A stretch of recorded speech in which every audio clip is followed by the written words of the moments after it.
we rolling? Are we rolling? Okay, look, We it's are rolling. you get the red clock, and then you can give you this box that says "You are live," and they put an exclamation point there. Hello, welcome everybody to another installment of Get a Clue in 52 for speakers, or the speaker edition. I am the co-host, right, and co-author of this particular version. I'm with Sue Mathieson, all the way down under. How are you, Sue?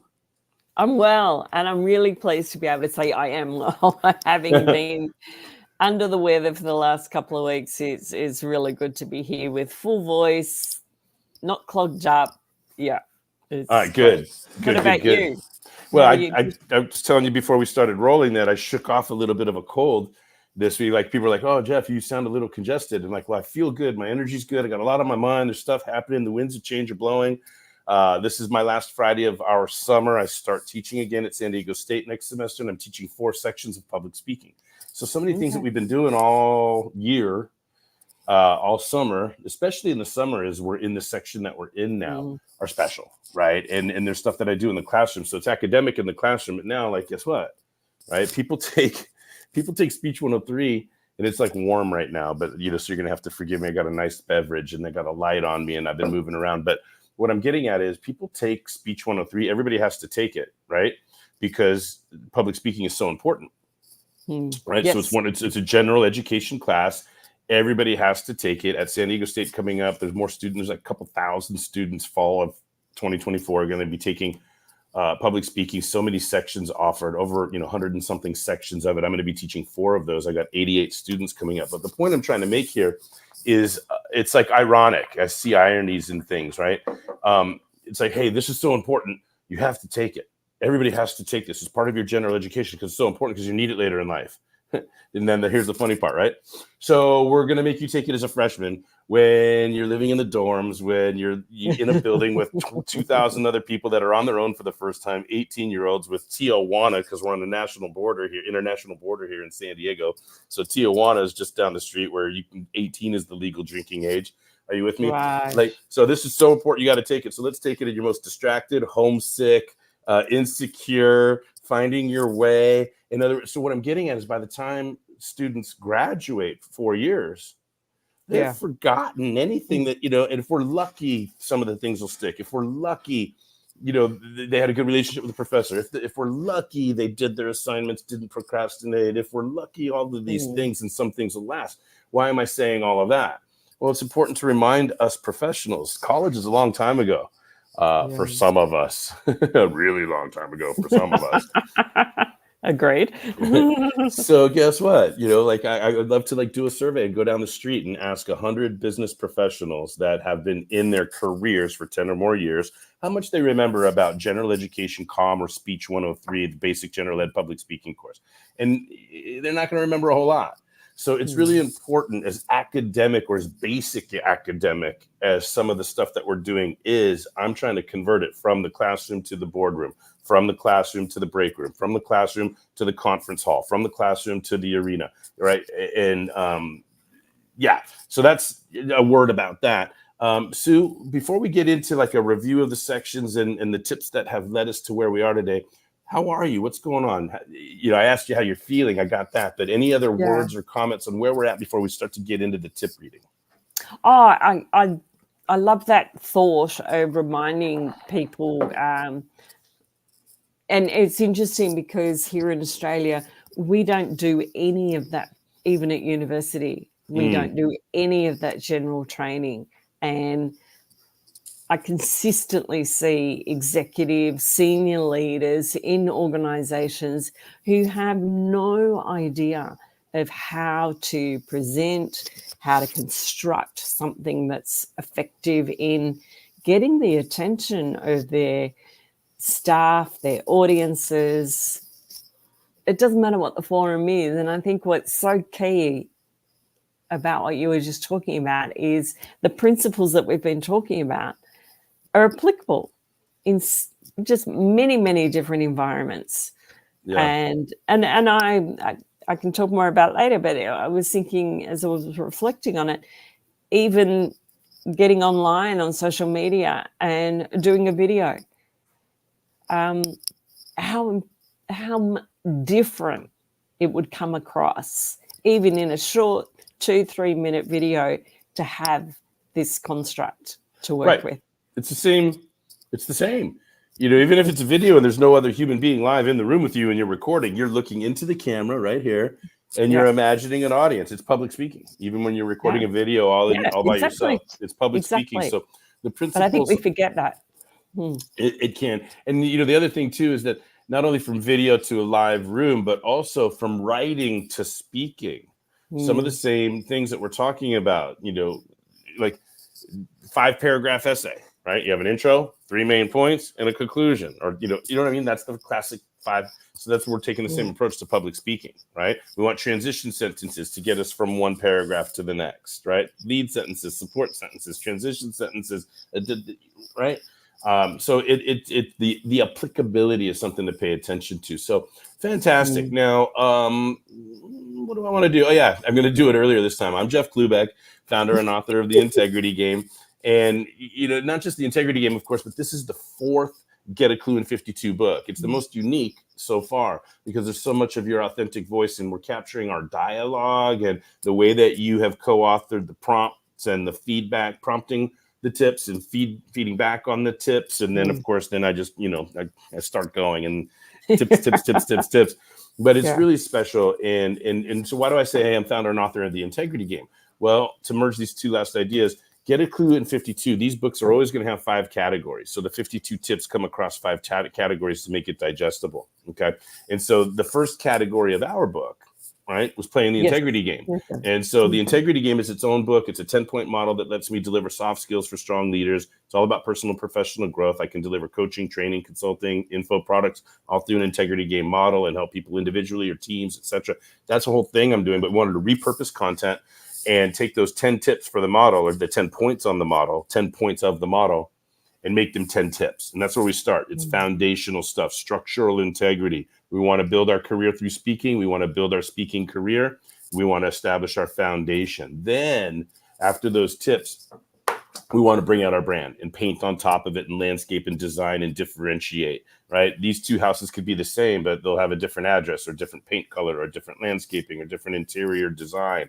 And that's where we get differentiation. And so we need that. We talked about all of that. Now, after having done foundation and differentiation, now we're ready to construct speeches. Okay. Now we're ready to actually build speeches. So we talked about 8 steps to fearless public speaking. We added 2 more tips into section 3.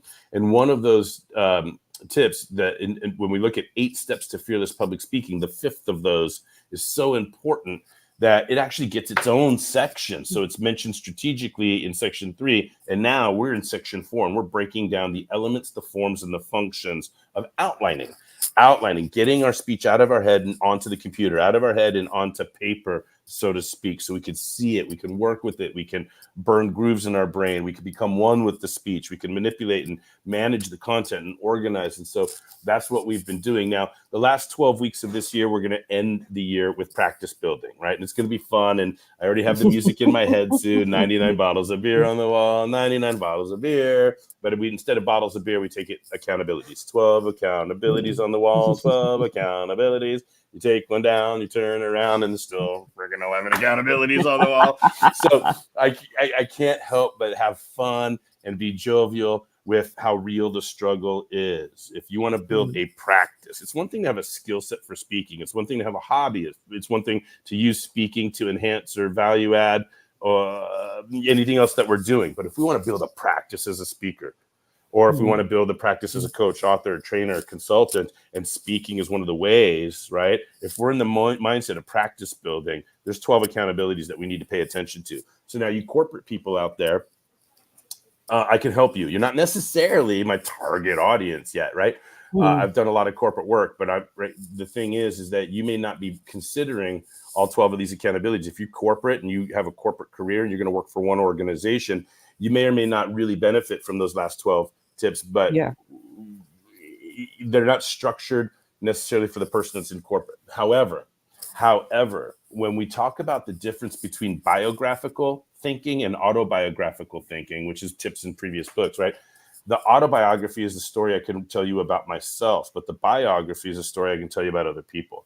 And so even if we don't have to be aware of all 12 accountabilities, having an awareness for all 12 might enhance our ability to connect and relate to other people that So true. are dealing with all 12 accountabilities. And even if you're in an organization, that organization has to deal with all 12 accountabilities. So how you does can talk their language? Yeah, and or be empathetic, be compassionate, not be offended or put off or disconnected from, what somebody else's agenda. So like next month, I'm going to go and deliver a keynote, an integrity game keynote. That's going to take me 30 minutes, and then I get an extra hour to workshop it a little bit. And it's a fitness organization. And what they're going to bring in is from all of these locations, like 50 locations or something, they're going to bring in the site manager, the person that manages the physical building, and they're right. And then the head coach. Now, what's interesting is the site manager say, hey, I'm the site manager. I'm the boss. Head coach, like, I'm the head coach. I'm the boss. Yeah. Do you understand? Yeah. Right. But they have different accountabilities to pay attention to. And if I can get them to integrate, if I can get the site manager to talk about their purpose, their gifts, the potential, and their goals, and now the head coach, purpose, gifts, potential, and goals, now we can see why we're arguing and where we need to be getting along. Where is the point of integration where our integrity games overlap? Because that's probably what the organization needs. Yes. Anyway, so I'm that sounds like fun. No, but it's a dream come true, right? And for me personally, I don't mind, giving myself a little pat. I'm excited. I'm talking about practice building, but getting into, what we're going to be talking about today. Again, we're, this tip number 27 was outlining, and that was last section 3. But now as we get into section 4, we talked about the mindset of our audience, and now boom, we're into elements, forms, and functions. So element number 1, I don't ever want to open my mouth in a speech without grabbing attention. That's the very first thing I want to do. I don't want to say, hi, my name is Jeff, and I'm really happy to be here. That's not attention gaining. They should already know I'm Jeff. And we're like, how many of you? And that's attention gaining, right? So once I've got their attention, it makes sense that very quickly after grabbing attention, I want to, and this is the thing that's fun. Most people know why they want to be at a speech. They're there for a reason, but we don't want to take it for granted. We want to state it. We want to remind them, hey, you may be, you want, or, this speech is about, and it's not because they don't know, right? It's because stating it is part of our process of escorting them through it. It's addressing the logical questions that will be in their mind and giving them a sense of being led. You are here, orienting, right? And now that takes us, before we get into the word for word, to tip number 34. So once I've grabbed attention, once I've told you what this is about, now I've got to do the job of telling you why you want to listen. I have to motivate your listening, right? And so we'll talk about that in a second. But this last point, what was the point that I wanted to make about integrity game? And dream come true, Sue, that I'm not just getting paid to go and speak for 90 minutes. Well, speak for 30 and then lead, facilitate for another 60. Oh, hey, guess what? Surprise. It's D. Hi, D. Happy Friday. Cheers. Hi, happy Friday. Yeah, this is iced coffee, by the way. I need a cold beverage because I got the light in my face and it's warm in San Diego. So I was just finishing my thought, like, hey, and it's funny that you come on board right now, D, because I know where you're headed in your career. I was just sharing with Sue that I'm really excited that next month I get to go to a fitness organization, and all of their site managers and all of their head coaches are coming together for their annual couple of day conference, and I'm the keynote and facilitate. I'm going to do the 30-minute keynote for the integrity game, and then I'm going to facilitate an hour of workshop to integrate, to bring these people together so that they can find points of integration and then bond and be stronger. Anyway, the idea is, it's taking me a long time to say this, but not only am I getting paid to do the keynote, but they're buying 125 copies of the integrity game. So it's a real win. Like, more of that, please. Right. That's the ideal. I see your heads nodding, right? Like, wait, you're getting paid to speak and they're buying 125 copies of your book. Yeah. Like, what happened? I must have helped, some people across the street back in the day, or like, I don't know. I just feel very fortunate to be doing what I'm doing, and it's fun to be here on Fridays and work through these tips. We've set it up. But D, let me invite, do you have any comments or questions? Because we're right about to get into the reading word for word of today's tip. But have anything you want to share or add or ask? Or Well, I'm super excited for you. That sounds amazing. Like, I want to be you someday. Like, I want to be Jeff. Well, I have a ton of respect for you and everything that you've done in your career as well. So that part's mutual, right?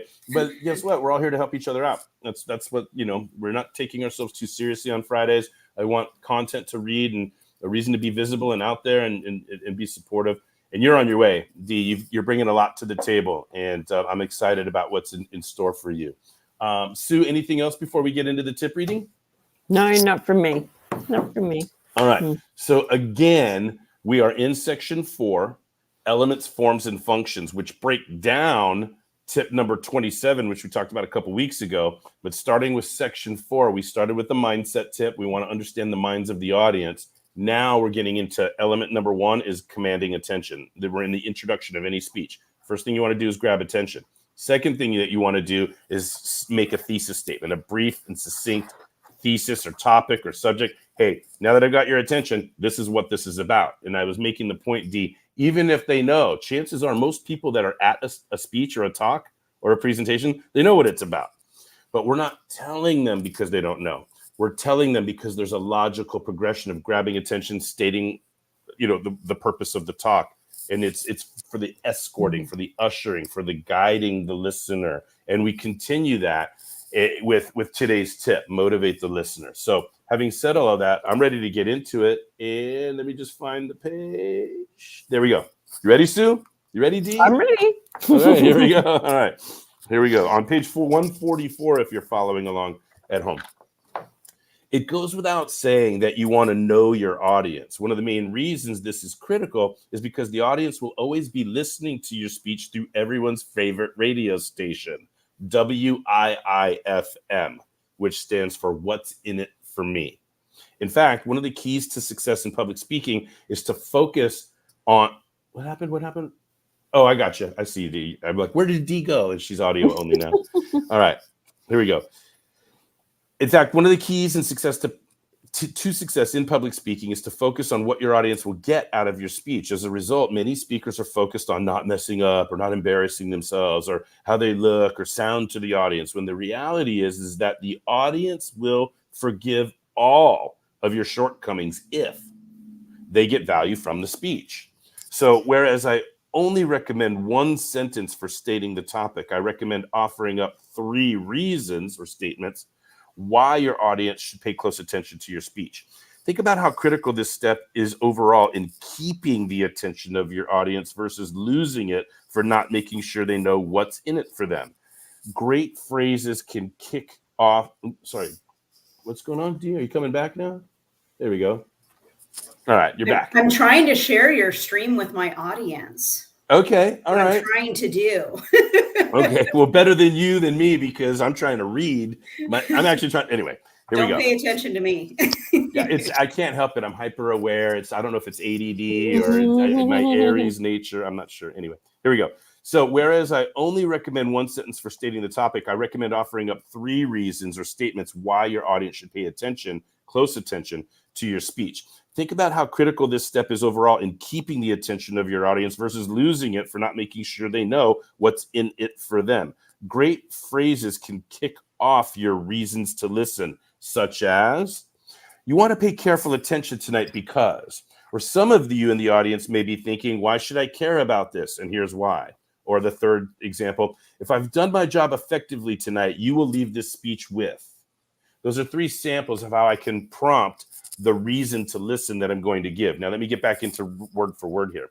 I could write dozens of setup phrases that allow me to deliver compelling reasons my audience as a whole or each segment of my audience should listen. The specific words you use to deliver these reasons doesn't really matter. What matters is that your audience hears a compelling reason to pay attention. And the bonus is they understand new reasons to pay attention that they had not considered before.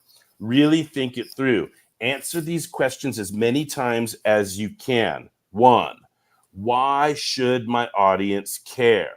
Answer that come up with as many reasons for that as possible. Why should my audience care? Don't stop at one reason. Keep going. 2, what can my audience leave my speech with that they will find valuable? 3, what is at stake for my audience? And 4, what is in it for my audience? When you consider these questions, you add reasons to the minds of your audience above and beyond whatever reason they thought to be there in the first place. Finally, you get to remain conversational and connected with your audience by speaking with them about their motivations versus at them with the content. Remember, you are still in your introduction, so be very careful. I'm adding very now. It's not there word for word, but I'm adding it. Be very careful to be thorough but efficient in motivating the listening of your audience. And for me, I'm feeling quite comfortable with this. I envisage having 1 or 2 questions ready, but then also being flexible to change that if there is a better question that reflects the immediate environment or circumstances, thus allowing even deeper connection with the audience. Yeah, and so before we move on to the next element and the next tip in this section, let's review the elements we've just covered. The 5 elements of an introduction, we've only covered 3 of them, and today was number 3. So number 1, command attention. And I've written here, ask a question. There's all kinds of ways to ask command attention, but in my opinion, nothing better, simpler, easier than asking 1 or more questions. And I love that because I'm not reading word for word now, but the question doesn't even have to be about what your speech is about. It's like, because how many of you can feel how hot I am just looking at me through the video, right? Well, today I'm going to talk to you about motivating your listening. Yeah, you follow, they don't have anything to do with one another, but a human being cannot hear a question without trying to answer it. Does that make sense? Or the brain can't hear a question without. So questions are powerful, powerful, powerful. Anyway, 2, state your topic or purpose. What is 1 sentence that succinctly declares what your speech is about or intended to do? And then 3, what we've covered today, motivate the listener. Provide reasons why your audience should listen to your speech. What's next? You need to establish your credibility, letting them know why you are the best person to give this speech and share your information with them. It's not difficult to toot your own horn, and we'll read on to that tip next week. So let me stop here and just see what you guys have to say. What came up in that word for word? Anything of note for you guys?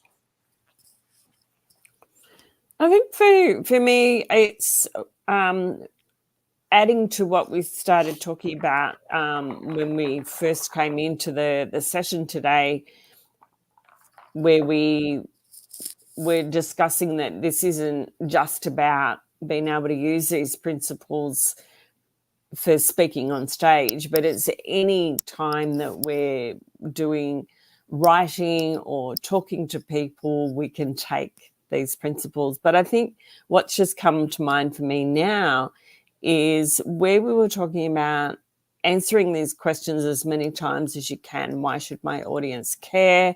And we had 4, really brainstorming, like get pen and paper and scribble down dot points.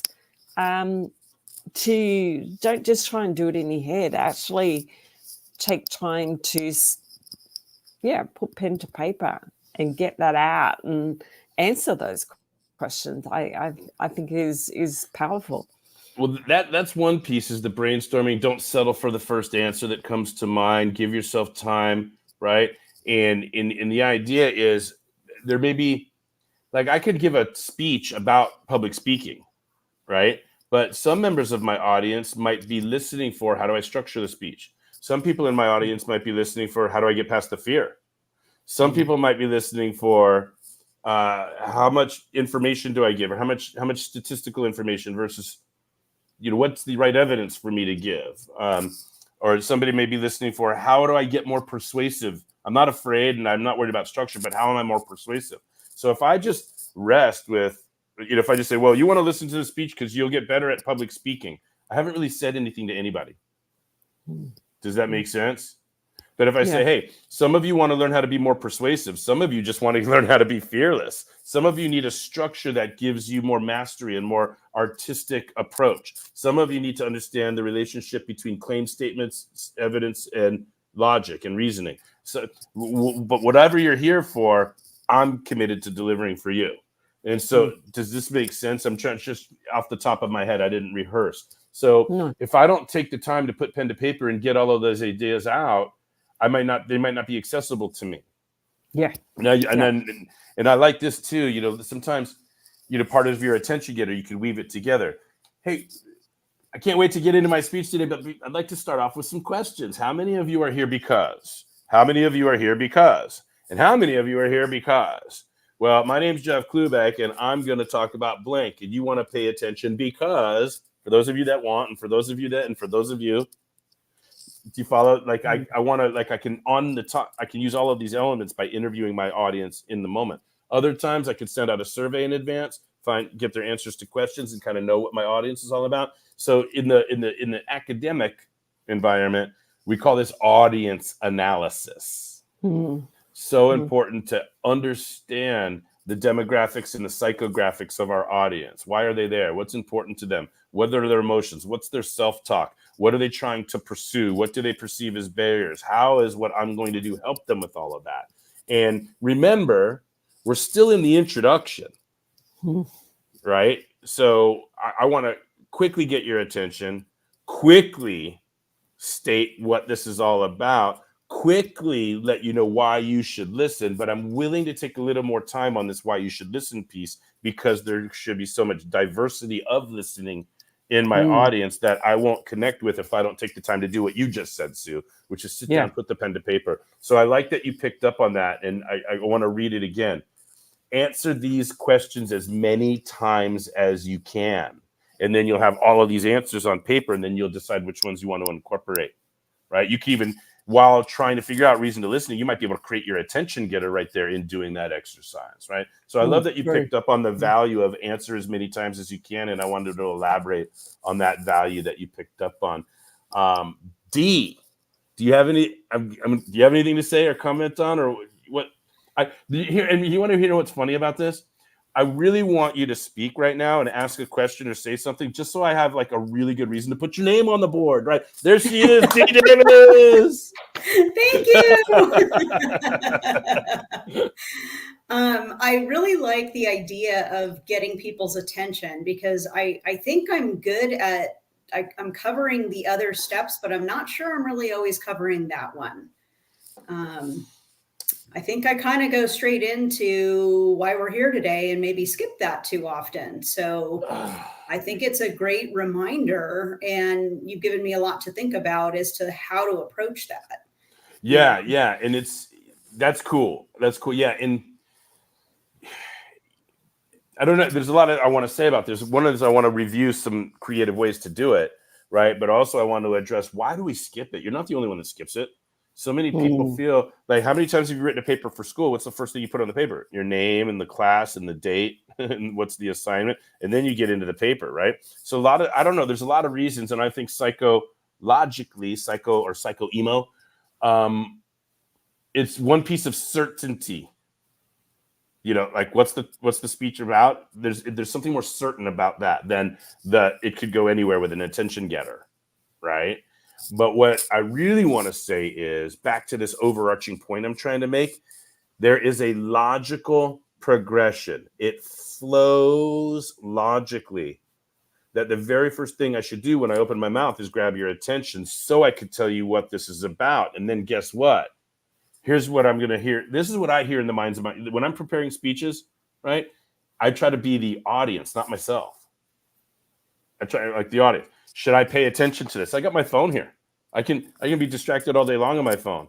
So the very first question is, should I put my phone down? Should I stop networking? Should I stop trying to get the business card of the dude next to me and pay attention to this? Should I stop? Whatever it is. Then, even if I know, like I was saying with Sue, even if I'm in the audience and I know why it's there, why I'm supposed to, some people have to go to a speech. Some people want to go to a speech, and everything in between. Right? So the next thing is, what's this about? All right, I'm here. You got my attention. What is this about? Today, we're going to talk about 8 steps to fearless public speaking. Okay, you got my attention, and I know what this is about, but it's logical that the very next question that somebody's going to have in their mind is, what's in it for me? Why do I care about 8 steps to fearless public speaking? Right? So if I can hear my audience ask that question, now I can prepare something that's going to answer it. And then, so these, today's tip and next week's tip, they're actually interchangeable, right? We're going to talk about credibility next week. But when I'm teaching this in the classroom, first thing you do is attention getter. Second thing you do is topic statement. Now, third or fourth or third doesn't matter. Reason to listen or credibility, those are interchangeable. But then the fifth element, which we'll get at in 2 weeks, is to preview.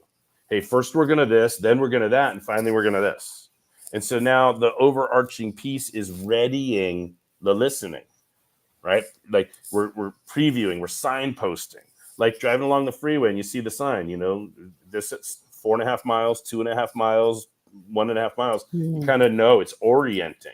So so you're nodding right now because I've made this point. She's orienting to that exit. Yeah. We're tour guide. We're tour guide. We're Sherpas. We're ushers. We're escorts. We're guiding people along. We're not just speakers, but we have to take our audience on the journey. So that's what I want to get at now. Dee, what else do you have to say about that while I look for maybe a screen share opportunity? Yeah, I'm getting the visual that you're talking about with, both the, hey, people are talking, they're networking, they're on their phone, they're answering an email, they're distracted, right? In one way or the other. And it's our job to get them onto the right freeway off ramp. Like we're going over here, guys, ready to start. What comes to mind is the little tinkle bell, like, when you have a large, like a break for a really, really large, group of people, and they do the little tinkling bell to tell everybody breaks over, get back to your breakout room or whatever. It's another version of that, right? Pay attention. Yeah. Especially like I had this experience where I was retired for 6 years from teaching public speaking, or teaching at all, by the way. And when I retired in 2017, the attention span was already challenged. You follow? Like it was already diluted with social media and tablets and digital and yada yada. Right? When I started teaching in 1997, right, email was barely a thing, right? Let alone thousands of channels and social media platforms and and smartphones. There were smartphones. What's a smart? Nobody knew. And then in 2017, everybody had a smartphone, and dings and notifications and vibrations and all the stuff that's going on. And then I retired from 6 years and came out of retirement in 2023, right? Yeah, spring of 23. And it's worse. In 6 years, it's worse. And so now more than ever, I love that. In fact, I'm reminding myself of my political campaigning days. Now more than ever, it's important to grab and keep grabbing attention, because we'll lose it. It's so precious, attention. And one of my best friends, who I traveled the country with back 25 years ago in 1999, he's like, it's not a chicken or the egg situation, right? Pay attention, because attention's not going to pay you unless you pay attention first. Like, we have to pay attention first for attention to pay us. It's not a chicken or the egg situation, but when we're speakers, we have to facilitate that. We have to make sure that we're constantly. What else? I wanted a screen share, right? So yes, yeah. And so just to create another visual around this, because Dee, I don't know if you've watched the recordings, but I know this is like one of the first times that you've been live with us for a couple weeks, right? And so what we look at when we see right here, can you guys see my screen? Yep. So you can see we're in Motivate the Listener. That's the tip that we are in. And prior to that, we wanted to make a topic statement after we grab attention, right? So we talked about attention gaining. And so this was 2 weeks ago. We talked about all of the different ways, right? We can ask a question is my favorite, right, Dee? But another way I can grab attention is I can tell a story, right? Hey, funny thing happened to me on the way to the live stream today. And you're like, what? Right? So now I can tell a story, right? Because human beings, we huddle around the proverbial campfire for thousands of years, right? So it's in our DNA to huddle, storytell, to share and pass information. It's kind of funny too how, I don't know if you've ever like walked in the living room, like there's a movie on. It's like, oh, there's a movie on. It's a bad movie. I've seen it before. It's a horrible movie. And then you stop and you find yourself watching it. But you've seen it before. It's bad. And why? Because it's still a story. And so there's something amazingly attention gaining, right? So we want to asking a question is the easiest, but you could do a demonstration. You can make noises. You can have audience participation. You can physically ask people to get up and move their bodies. You can, start with a motivational quote. There's a lot of things that grab attention, but as far as I'm concerned, keeping it simple, there's nothing more preferred for me. I'm either going to tell a story or I'm going to ask questions. Those are my two favorite attention gainers, right? But there's other ways to do it. So that's what I wanted to show you, D, is when when we get to this. Here it is. When we command attention, this tip shows a different ways that we can go about it. And of course, I love working one-on-one with people to actually help people write their speeches, help people come up with attention getters. Like in this context, I could talk strategically what we're trying to do, but when people work with me one-on-one in coaching sessions, training sessions, workshops, etc., I get to actually wordsmith and kind of help people write a little bit. It's important that the words come from the people, but sometimes you need a soundboard, you need a creative partner to jar things coming loose. And then last week we talked about quickly and succinctly, one sentence if possible, about what this speech is about or intended to do. And then that got us here today, where we're motivating the listening. So let me ask you guys this question. What do you think about the Kluby snack for today? The audience will forgive all of your shortcomings if they get value from the speech. You guys have any feedback on that? Well, yeah, absolutely. I think we worry about making mistakes or stumbling. Yesterday, I couldn't remember a word in the middle of a presentation. It just wouldn't come. But, you do your best and you keep going. And you know what? When I got the feedback, nobody mentioned it. So that's it. You actually experienced this, right? So I love that. Like it hit the nail on the head, right? But because this is what your audience really cares about. Do you understand? They don't care what you're wearing. They don't care what you're doing with your hands. They don't care if you said half a dozen when you meant to say 6. They don't care. They care what's in it for them.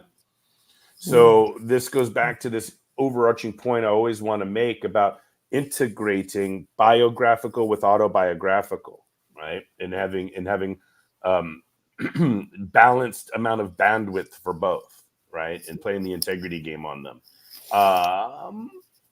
We talked, again, Sue, your comment earlier, answer these questions as many times as you can. I'm just showing this to people. Why should my audience care? What can my audience leave with? What's at stake for my audience? Are they in any danger, or are they missing out on any opportunities, right? What's in it? What's really in it? Okay. So those are just samples of questions that can help us come up with reasons to listen that we can mention in our introduction that will further the attention that we need to hang on to throughout. So we can start to see the 5 elements of the intro coming together. The very first thing I want to do is grab attention. Then the very next thing I want to do is state what this is all about. And then I want to spend just a little bit more time, motivating listening. It says motivate the listener, but I want to say motivate listening. Does that make sense? And then, and then as we scroll to the end of this section, we give a template to put it all together. Sue, I'm hearing and sensing that you're about to comment here, and so I'm going to give you the floor for a second. No, but I just want to make sure. I just want to make sure there's visual here on this, and so you can see this is an outline. This is a Microsoft Word doc. I can send this to people, and right. So you just click here and you start typing, right? But what's your attention getter going to be? Motivate the listening. And so next week we're going to talk about establishing credibility. It's going to be fun because sometimes we're introduced.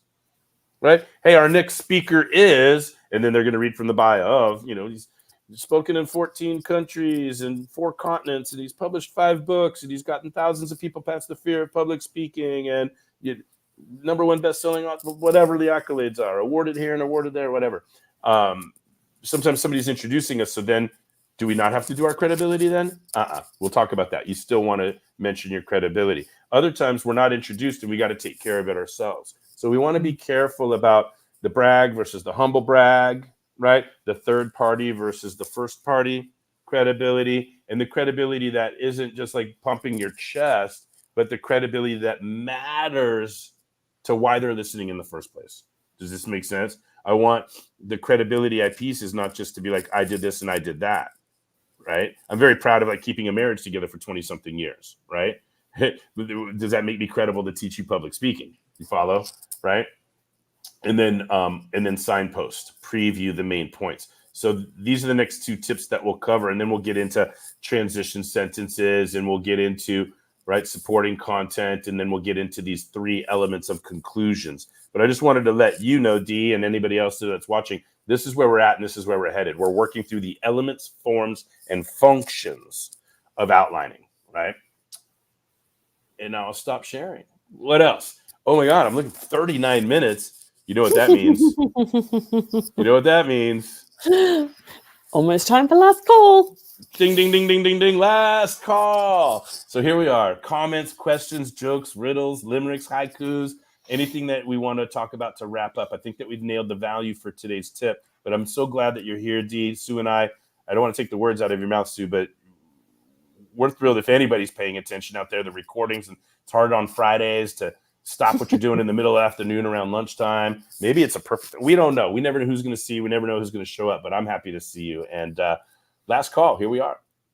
Yeah, great to see you, Dee. And what's been happening? It's been a few weeks since you've last been online, and what else has been happening in your world?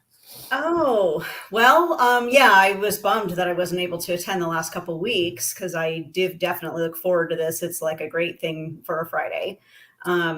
But I have been very, very busily working on content development for a new client. So I have 5 days of teaching coming up in October, and I have been putting it all down. So lots of stuff falling out of my head and onto PowerPoint slides. Really, I love it. really cool. You're also, if you don't mind, you're also working on your book on sustainability, Dee. Can you tell us about it? Yeah. So it's really about my 20+ year journey of sustainability, personally and professionally. And my goal with the book is to share my epic failures and my ravaging successes with sustainability journey, and show people that it doesn't have to be hard, and that you can do small things and still make an impact. So I'm very excited. It'll be coming out in early 2025. Yeah, and so that's back to loop that back into what we're talking about today. I can already hear the speech. Some of you are here because you need to understand how important sustainability is. Others of you already know, you just need me to make it easier. But whatever the reason that you're here, we're going to have fun today in our talk. You see what I just did? Does that make sense? It makes perfect sense. And so that's how I see the world. So it's great. It's great to be connected. It's great to be in your world, to be in a position to support you. And I'm glad that you're getting value out of these weekly things that we're doing. And we're in last call for comments, questions, jokes, riddles, expressions of gratitude. Yeah. I think for me, one thing that sort of prompted me as you were chatting earlier, Jeff, was just that listening was like, yes, we need to, it's not just that initial get the attention. It's the making sure that we keep our audience engaged right through the time that we have with them, and keep them listening. So that was, and it's interesting. Struck me. Yeah, it's always interesting when I look back at how do we name these tips. And it's funny, like, oh, this sounded like a good name for the tip when I wrote it, but now I'm like, oh, the tip really should be named Motivate the Listening. That would have been a better name for this tip than Motivate the Listener, right? Yeah. Motivate the listener to go take action. Now it's like, oh, that's a persuasive speech. I want the listener to take action, but I'm not going to have any success or as much success motivating the listener unless and until I motivate the listening. And now motivating the listening is a reference to the through line, grabbing, keeping attention all the way through. And so these elements, they take a certain form. So today's element, right? It takes form in the intro. And unlike last week's, which I'm recommending the form should be a succinct one sentence, this tip, I'm like, hey, let's look for at least 3 reasons that may exist in my audience. And if there's more, right? That's the form, but the function is the tour guide, the logical progression, the answering questions in the minds of my audience before the question starts to hear them. What is this about? Why should I care? Who the hell are you? Yeah, I don't want my audience asking that. Yeah. What? Yeah. Right. And so I want to be one step ahead of my audience in answering these questions for them before they ask them, before they hear them in their own minds. So that's a really cool contribution as well. All right. We are still in last call. I don't know. So I don't know if the energy to like promote the 90-day challenge and the upcoming all-star sessions and all of that stuff. We did a pretty good job. Let me just say, if you're out there watching this somewhere, the recording as it's posted, go back, go somewhere in Sue's channel or my channel, or find last week's and learn what we're doing with the Integrity Game 90-day challenge and the upcoming series of all-star sessions. I feel like I need to dismiss for today and get ready. But there's only a week left for people to get the 90-day challenge for $1. It's $1,000 program, and I'll just throw that up there. The 90-day challenge for $1. And if you type in that code, and basically it's a self-paced coaching program that is kind of hybrid. So when you do the 90-day challenge, you get 2 one-on-one sessions with an Integrity Game certified coach. You get access to our private Facebook group where we do the live streams and bonus content and more community interaction if you don't want to just interact on the arena, which is our Integrity Game membership site. You get to download the PDF of the Integrity Game. You get a sample workbook that I show you what my workbook looks like when I played the Integrity Game and answered all 10 question sets and what it really looks like to consume the series of recordings and do the homework and answer the questions. And we also are giving away a set of behavioral assessments, a disc and a motivators. And some people that are out there in the world, they've already had that, but it's still a nice value add for people that haven't, because it ties into Gifts Week, understanding our differentiation, our competitive advantages. So without screen sharing and showing a whole bunch of stuff, let me just say that if you want to play the Integrity Game and you don't have thousands and thousands and thousands of dollars to hire me one-on-one, we've got a self-paced online coaching program that comes with 2 sessions with an Integrity Game certified coach. You could get me, you could get Sue, you could get Debbie, you could get Bion, you could get Alan, you could get the coaches that I'm training. But the Integrity Game is something that we believe in, and the backbone of the Integrity Game are subject matter expert interviews that I do. So I look for subject matter experts that I'm going to interview on each of the 10 points on the model, and then by watching me conduct those interviews, it should make it easier for you to answer your questions and start to populate your game. And then we know what you want to be held accountable for, which is your own answers. So all of it's to make accountability non-threatening, whether you want to be a speaker or not. We believe in the Integrity Game, and that's the game that I'm trying to play every day. I'm a human being, so I'm not perfect. I want more integrity in my life, so I'm just inviting the rest of the world to play with me. Anything that you want to say about the Integrity Game 90-day challenge, Sue, before I get that off the screen? So excited. Amazed at the lineup of subject matter experts you have for the All-Star sessions. Like, it's phenomenal, and just really excited to be part of it again. I think this will be my second year as a speaker, and a contributor, but my third year as a participant. So pretty cool. All right. You twisted my arm. I'm going to share screen. All right. So just a quick snapshot. This is you're in my Canva now. Can you guys see my screen? Yeah. So just to give a preview, right? I'm going to do the overview on September 4th, and then we've got Lori and Aaron from Career Ecology on the 11th for Purpose Week, and then Sloan is going to do a special session for Gifts Week. There's Sue with Debbie, Integrity Game certified coaches, to talk about potential and break down vision, mission, and objectives. Ken Eslick, he interviewed me earlier in the year on his podcast. He's the Leaders Lab, and he's somebody I look up to in this world, and that's part of the game, right? I have to find people that I can interview that I look up to, right, to enhance and elevate and take me higher, right? But then Strategy Week and Word and Commitment, Brian Trachel's here, familiar face. James McNeil wrote the foreword to the Integrity Game. Deanna, she is Labels Free podcast host, doing amazing things in the world. I was on her podcast earlier in the year. Lisa Reed wrote the foreword to the current book that we're working through. Chris Felton is somebody I met through Lisa's network. And so it's coming together. So by me interviewing these people, when you are showing up live, it's free to join an all-star session, but then the recordings go into the 90-day challenge. And so this is going to be volume 3. We already have volume 1 and volume 2 in the 90-day challenge. Here I am, right? I'm in the arena. Here's the 90-day challenge, and this is what it looks like. So we've got all of these recordings in here, volume 1, and all of these recordings in here for anybody to consume and take their notes with all of these materials that you've got. And right now it's $1,000 program. You just pay $1,000 once and you have it for life, even as we add more content to it. Or you can even make 12 weekly payments of $97.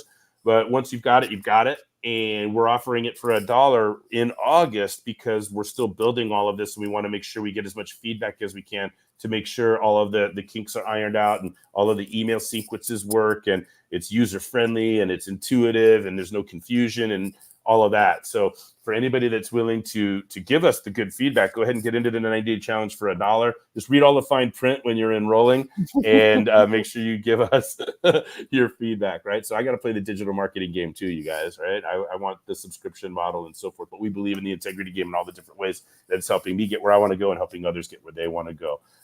Sue, did I miss anything? Do you have anything that you want to share about the 90-day challenge and all-star sessions? No, I think you've covered it very comprehensively. Yeah, there I go again. I said I'm not going to do it. I'm not going to do it. And there we go. All right. Yeah, so we're back in. All right. This is last call for comments, questions, jokes, riddles, haikus, or limericks, or expressions of gratitude. Well, I want to thank you for inviting me to join the All Stars and as a to watch and participate and listen and I'm in for the 90-day challenge for sure. That's great. Well, I haven't asked you for permission yet, and that's part of the whole process. But I have a strong feeling that next year you're going to be an all-star. I think that you're going to be lovely. I think that you're going to be in the lineup, and that we're this close to figuring out which of the weeks on the model can you lend most towards. And I'm thinking next year for you, strategies, tactics, and resources to really highlight what you have to offer the world in sustainability. It fit really well there in strategies, tactics, and resources week. But I don't want to get too far ahead of myself.